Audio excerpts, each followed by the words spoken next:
સુરતમાંથી 136 ગ્રામ MD drugs સાથે 3 આરોપીઓની ધરપકડ કરી લેવામાં આવી છે। મુંબઈથી એમડી ડ્રગ્સ લાવી સુરતના દરેક વિસ્તારમાં વેચવાના નેટવર્કનો પર્દાફાશ કરી 10 આરોપીઓ ઝડપાયા હતા। ત્યારે ફરી આ પ્રકારના નેટવર્કનો પર્દાફાશ થયો છે। સુરતના રાંદેર, ભેસ્તાન અને વરાછામાંથી 136.2 ગ્રામ એમડી ડ્રગ્સ સાથે 3 આરોપી ઝડપાયા છે। રાંદેરમાં ડ્રગ્સ સાથે ઝડપાયેલા યુવાનને ડ્રગ્સ આપનાર લબરમુછિયાને પણ કાદરશાની નાળમાંથી ઝડપી પાડી અને 15.23 લાખની મત્તાનો મુદ્દામાલ કબજે કર્યો હતો। મુંબઈના સપ્લાયરને વોન્ટેડ જાહેર કરવામાં આવ્યો છે।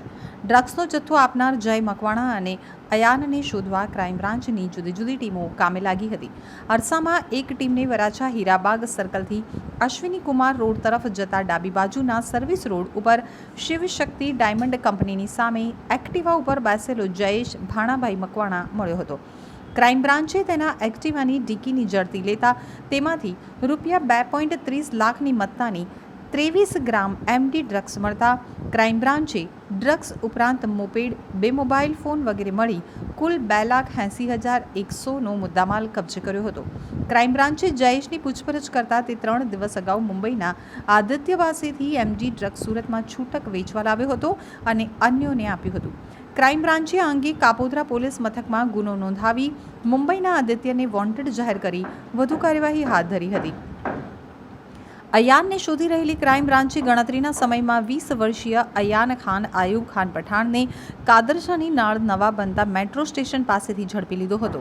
આમ ક્રાઇમ બ્રાન્ચે એક જ દિવસમાં 3 સ્થળેથી ₹13,60,200ની મત્તાના 136.2 ગ્રામ એમડી ડ્રગ્સ સહિત કુલ 15,23,300નો મુદ્દામાલ કબજે કરી મુંબઈથી એમડી ડ્રગ્સ લાવી સુરતમાં વેચવાના વધુ એક નેટવર્કનો પર્દાફાશ કર્યો હતો।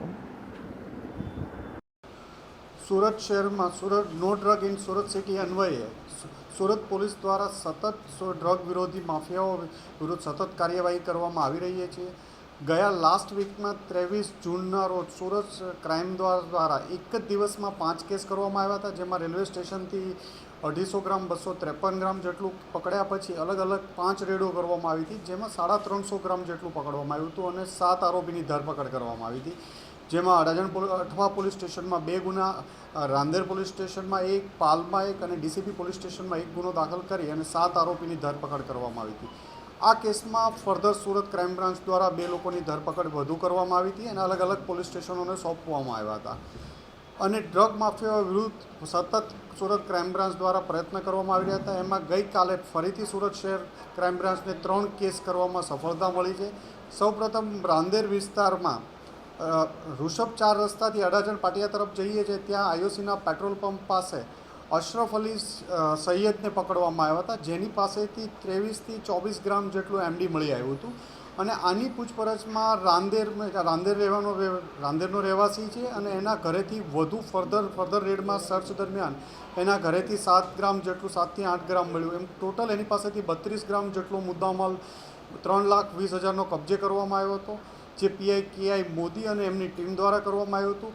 સાથે સાથે એ જ સમયે પોલીસ ઇન્સ્પેક્ટર SN પરમાર અને એની ટીમ દ્વારા ભેસ્તાન ગણેશ કૃપા ઇન્ડસ્ટ્રીયલ એસ્ટેટમાં પણ એક રેડ કરવામાં આવી હતી, જ્યાંથી નિર્મિત જાડેજા પાસેથી 80 ગ્રામ જેટલું એમડી મળ્યું હતું અને આ એમડી ક્યાંથી આવ્યું એ તપાસ કરતાં એ જયેશ મકવાણા નામનો એક ઇસમ છે, જે વરાછાનો રહેવાસી છે, એની પાસેથી મેળવેલાનું મળ્યું હતું।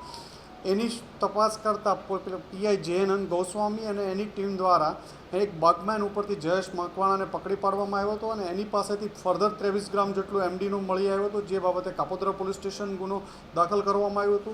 અમે એક જ દિવસમાં ફરીથી સુરત ક્રાઇમ બ્રાન્ચ દ્વારા 3 કેસ કરવામાં આવ્યા હતા અને 136 ગ્રામ જેટલું એમડી પકડવામાં આવ્યું હતું અને 13,60,000નો મુદ્દામાલ કબજે લેવામાં આવ્યો હતો। સૌપ્રથમ અશરફ સૈયદ પાસેથી આ માલ ક્યાંથી આવ્યો એ કન્ફર્મ કરતાં એક અયાન પઠાણ, જે નાનપુરા રહેવાસી છે, એને તપાસ કરવામાં આવી અને અયાન પઠાણ પણ અત્યારે મળી આવ્યો છે। એની ધરપકડ કરી એને આગળ રાંદેર પોલીસ સ્ટેશનને સોંપવાની કામગીરી ચાલુ છે। આમ હજી આગળના સમયમાં ડ્રગ માફિયાઓ વિરુદ્ધ સુરત પોલીસની ટીમ વધુને વધુ સખ્તાઈથી કામ કરશે અને આ ફિલ્ડમાં લોકોને ડ્રગ મુક્ત કરવા માટેની એક ઝુંબેશ જે ઉપાડી છે એ પૂરી મહેનતથી સુરત પોલીસ દ્વારા કરવામાં આવી રહી છે।